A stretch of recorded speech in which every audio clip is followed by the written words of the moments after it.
Assalamualaikum warahmatullahi wabarakatuh. Nama saya Nabila Arfani, NPM 10 Angkatan 2019. Di sini saya akan mempresentasikan hasil dari tugas metodologi penelitian saya yang berjudul Analisis Pengelolaan Sampah Kabupaten Sampang dengan Optimalisasi Peran Masyarakat Studi Kasus TPA Gunung Mata, Sampang. Dalam bab 1, terdiri dari 5 subbab yaitu latar belakang, rumusan masalah, tujuan penelitian, manfaat penelitian, dan ruang lingkup. Di dalam latar belakang dijelaskan bahwa penelitian ini dilakukan karena masih banyaknya sampah yang belum tereduksi dengan baik dan benar. Hal ini tentu dapat berdampak buruk bagi lingkungan masa kini maupun masa yang akan mendatang.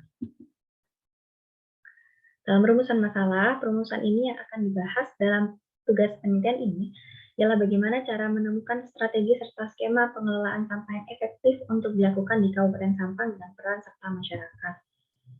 Lalu dalam tujuan penelitian disebutkan bahwa tujuannya yaitu mengetahui apakah masyarakat tahu dan paham mengenai ilmu tentang pengelolaan sampah, mengetahui sistem serta cara pengangkutan, pemilahan maupun pemrosesan sampah di tempat pembuangan akhir Gunung Mata Sampang, mengetahui volume sampah sebelum dan sesudah diterapkannya edukasi pengelolaan sampah dengan optimalisasi peran serta masyarakat, lalu mengetahui apakah terdapat sebuah korelasi antara masyarakat dengan volume sampah di TPA Gunung Mata. Lalu selanjutnya yaitu manfaat penelitian, yaitu memberikan pemahaman lebih mendalam kepada masyarakat maupun pembaca tentang cara pengelolaan sampah, memberikan alternatif solusi lain dalam penanganan permasalahan pengelolaan ataupun distribusi sampah di TPA Gunung Mata, memberikan ilmu baru yang dapat dipelajari dan dijadikan sebagai pemahaman bagi penulis maupun pembaca, juga bagi masyarakat yang telah berbagi waktu dan pengalaman selama penelitian berlangsung, membuat suatu perubahan dalam wilayah penelitian yang dapat memperbaiki cara pengelolaan sampah dengan mengoptimalkan peran masyarakat. Lalu dalam ruang lingkup, penelitian ini akan berfokus pada kegiatan pengelolaan sampah di TPA Gunung Mata dengan menganalisa volume timbulan sampah sebelum dan sesudah diterapkannya peran serta masyarakat dalam pengelolaan sampah. Selanjutnya, pada bab 2 yaitu tinjauan pustaka terdiri dari 3 subbab yaitu tinjauan umum, landasan teori, metode analisa pengolahan data. Dalam tinjauan penelitian, terbagi lagi menjadi 5 subbab yaitu definisi dan sumber sampah. Untuk definisi dari sampah itu sendiri, sampah merupakan bahan logam maupun non-logam, padat maupun setengah padat, hasil dari aktivitas manusia di suatu lingkungan. Untuk jenis sampah biasanya dibedakan menjadi 3, yaitu sampah organik, sampah anorganik, dan sampah B3. Lalu, teknik operasional pengelolaan sampah biasanya ini bertujuan untuk meningkatkan sarana dan prasarana dengan melancarkan pengelolaan persampahan dan juga meningkatkan kualitas pengelolaan TPA menjadi metode yang terbaru maupun termodern, yaitu sanitary landfill. Untuk gambaran umum Kabupaten Sampang, Kabupaten Sampang ini terdiri dari 14 kecamatan serta 186 desa ataupun kelurahan dan diapit oleh Kabupaten Pamekasan dan Kabupaten Bangkalan di Pulau Madura, Provinsi Jawa Timur. Untuk pembuangan akhir sampah, disebutkan dalam Pokja AMPL Kabupaten Sampang 2017 bahwa sampah yang tidak terproses di perkotaan itu masih sekitar 321,1 meter kubik per hari. Lalu dalam landasan teori, dalam bidang ilmu maupun teori persampahan, prinsip dasarnya haruslah mengacu pada daya dukung suatu lingkungan secara berkelanjutan. Dengan adanya berbagai pemikiran di dalam suatu proyek, maka semakin banyak ide untuk pemecahan masalah yang dapat ditemukan. Dan pemilahan sampah ini merupakan suatu kegiatan mengolah sampah yang dilakukan secara terpisah sehingga dapat diidentifikasi dengan mudah jenis dan karakteristiknya. Hal ini tentu bertujuan untuk mengurangi atau mereduksi jumlah timbulan sampah di TPA.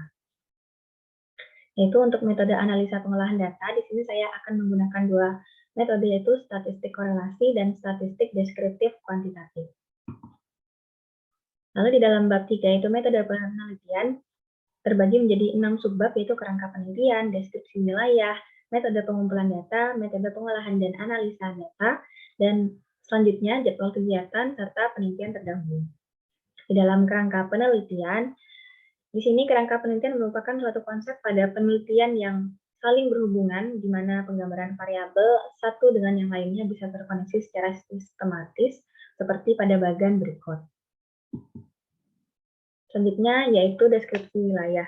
Di sini di deskripsi wilayah, kami mengacu pada TPA Gunung Mata Sampang dan mengusahakan untuk tetap memperhatikan beberapa batas wilayah tertentu seperti batas jalan atau perumahan sehingga tidak melebihi ruang lingkup penelitian. Untuk metode pengumpulan data di sini saya menggunakan data primer dan data sekunder. Dalam data primer ini saya akan melakukan observasi langsung di lapangan terkait kondisi TPA, melakukan wawancara dengan masyarakat, melakukan pengambilan kuesioner pada masyarakat juga tentang pengetahuan pengelolaan sampah dari setiap individu. Lalu dalam data sekunder, di sini saya akan mengambil data dari peta lokasi penelitian, letak geografis, administratif wilayah, serta volume sampah yang masuk ke tempat pembuangan akhir Gunung Mata Sampang. Dalam metode pengolahan dan analisis data, di sini saya akan menggunakan statistik korelasi dan statistik deskriptif kuantitatif dan menggunakan aplikasi Minitab. Dalam jadwal kegiatan, di sini memerlukan waktu sekitar 12 pengerjaan dengan kegiatan pembagian judul, survei awal, pengerjaan data, sidang proposal, revisi proposal, planning program, penyelesaian dan bimbingan skripsi, serta sidang skripsi akhir. Yang terakhir yaitu penelitian terdahulu. Di sini terdapat 7 judul yang menjadi acuan, yaitu analisis sistem pengelolaan sampah di TPA Terjun Kecamatan Medan Marelan Kota Medan tahun 2017, kajian umur pakai tempat pemrosesan akhir atau TPA Patomo Kabupaten Sidrap tahun 2017, sistem pengelolaan sampah di tempat pembuangan akhir Belang Bintang sebagai referensi mata kuliah ekologi dan masalah lingkungan 2018, analisis sistem pengelolaan sampah di Pusat Pengelolaan Sampah Terpadu Green Agent Universitas Negeri Medan tahun 2019, analisis transportasi pengangkutan sampah di Kota Tebing Tinggi 2020, pengelolaan sampah berbasis zero waste skala rumah tangga secara mandiri di Komplek Delta 3 Juli Timur Leste 2021, serta pengaruh work from home pada masa pandemi terhadap operasional bank sampah di RT 1 RW 3 Kelurahan Wates, Kecamatan Magersari, Kota Mojokerto tahun 2022. Berikut daftar pustaka yang saya gunakan. Terima kasih. Wassalamualaikum warahmatullahi wabarakatuh.